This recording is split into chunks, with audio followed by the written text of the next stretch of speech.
The 49ers loss means Seattle now takes over that top spot in the NFC, with San Francisco sliding all the way down to the first wild card spot. The 49ers will have a chance to earn that top seed back as they travel to Seattle in Week 17. FPI has the race for the NFC West as a virtual toss-up, giving the 49ers the slightest of edges at 51%. And Rex, you've been hot on the 49ers all year long. Are you staying on that bandwagon, and what would make you stay on it right now? Yeah, I'm staying on it. And look, they've had some injuries. They got to get some guys back. But, I mean, look, they lost, okay, an inch.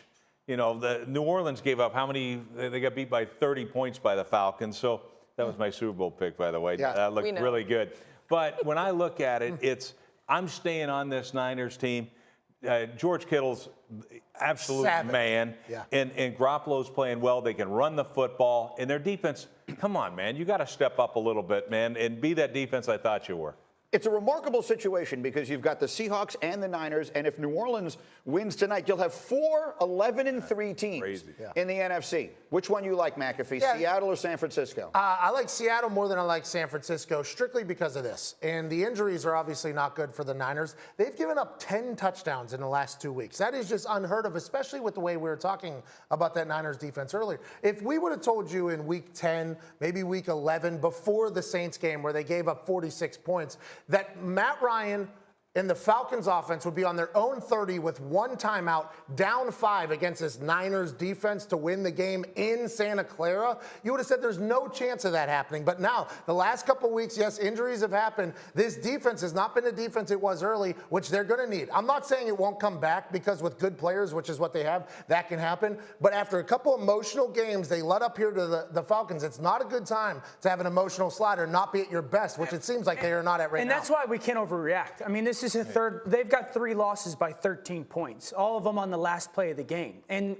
every game, every loss, it's been out some turnovers. They turn the ball over on offense. They don't get any on defense. And then they lose on the last play of the game. Pat, you mentioned the emotional run that they've been on, the juggernaut of the schedule that they've been on. They just go across the country, essentially, and have that massive comeback win against New Orleans.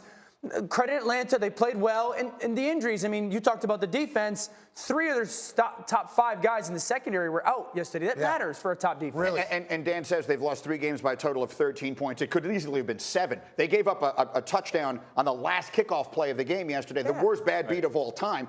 It would have been 3 losses by a total of 7 points at this point in the season. We'll see. Of the 4 teams, again, super quick, New Orleans, if they win tonight, 11 wins. Green Bay, 11 wins. San Francisco, Seattle. Of all 4 of them, which one you like best? Aaron Rodgers by far. I'm discounting you for the rest of the day. Rex? Niners by far. New Orleans, I've been on them all year. All right, we'll see what happens.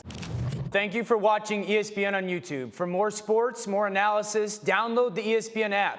And for live streaming sports and premium content, subscribe to ESPN Plus. We'll see you there.